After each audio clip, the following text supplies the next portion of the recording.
Hello and welcome back to my channel. I thought I would share with you today some of my favourite yoga books. So the first one I have to share with you is called A Year of Living Your Yoga. I love this book because Judith Hanson-Lasseter is someone that I really respect, and actually I've got another book to show you later of hers, but she's really down to earth, and I find that she shows you a way to apply your yoga practice to every aspect of your life, which is amazing. So you can you get a little quote at the beginning of the day in italics, and it tells you perhaps what you might like to think about that day.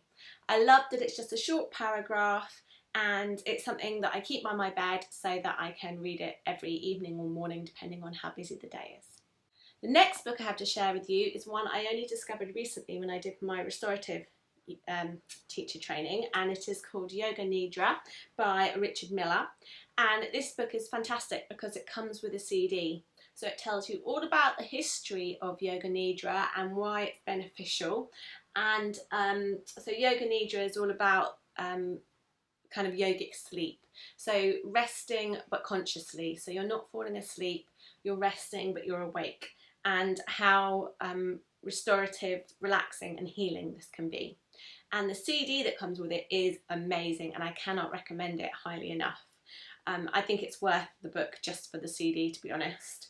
But yeah, it's a really good book. I would give that one a go if you're trying, especially if you're trying to develop your own meditation practice. I think that's a really good resource. The next one I have to share with you, I've had a long time. This is Yoga Mudras, which is hand gestures. And the book is really informative because it gives you picture diagrams, affirmations for each one, benefits of them and how they can help you. So one of the things I like to do sometimes is to pick a mudra at the beginning of a yoga class and just to use that one as part of the grounding when we begin, or perhaps before we do relaxation.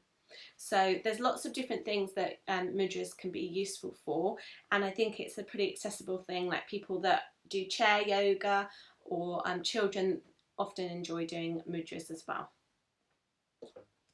The next book I've got to share with you is called Misadventures of a Garden State Yogi. This guy, Brian Leaf, has also written a second book, which is it's a parenting yogi, and it's hilarious. You need to read that one if you're a parent. It's all about how he tries to use his yoga practice. It's like a journey biography type thing, but he's very funny, and I really enjoy his books. I've read this one a number of times. It's really good. And I just like it when I feel like I'm getting a bit disconnected from my yoga. I like to have a read of this book. The next book that I have is one that I only bought recently for Mother's Day for myself. Well, last year I bought it for me. I'm so kind to myself on Mother's Day. And this book is also by Brian Leaf, because I'm a bit of a fan. And this is one of these ones that you can pick up and drop and just do a page here or there. And you can see there's lots of different pages.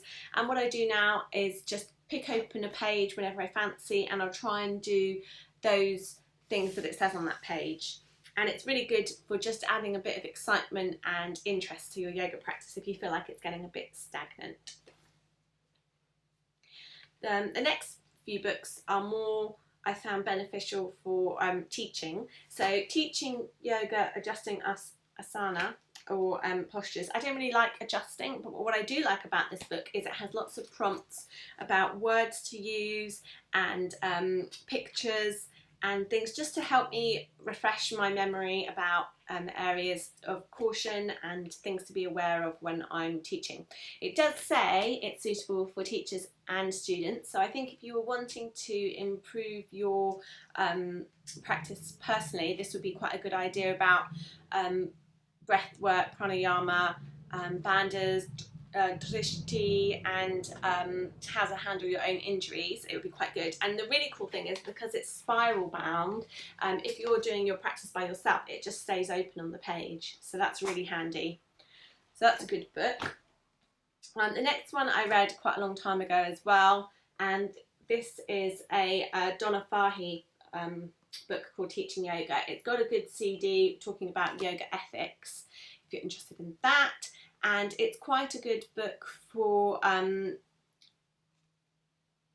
learning how to respond as a yoga teacher to various student issues, and how to create healthy boundaries, and also how to deal with different situations and ethics that might come up if you're teaching.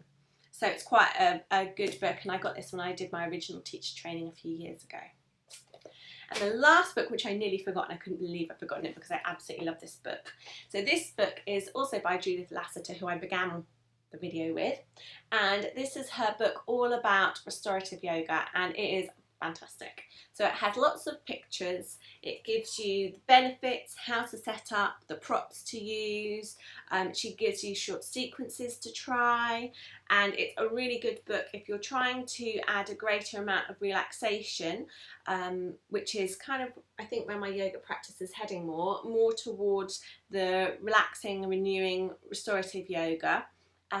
It's a really useful book because I think I don't agree with all of the things that she put in her book, because some of them I feel like can be adapted, and also this is written quite a lot for just one person to do it, whereas I'm looking from a teacher's perspective, so it's slightly different, but it does give lots of good ideas and tips and tricks, and I have found it very useful.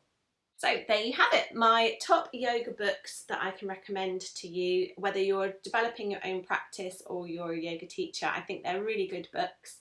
I'll add links down below if you're interested in getting hold of a copy of any of these books, and I will see you again soon.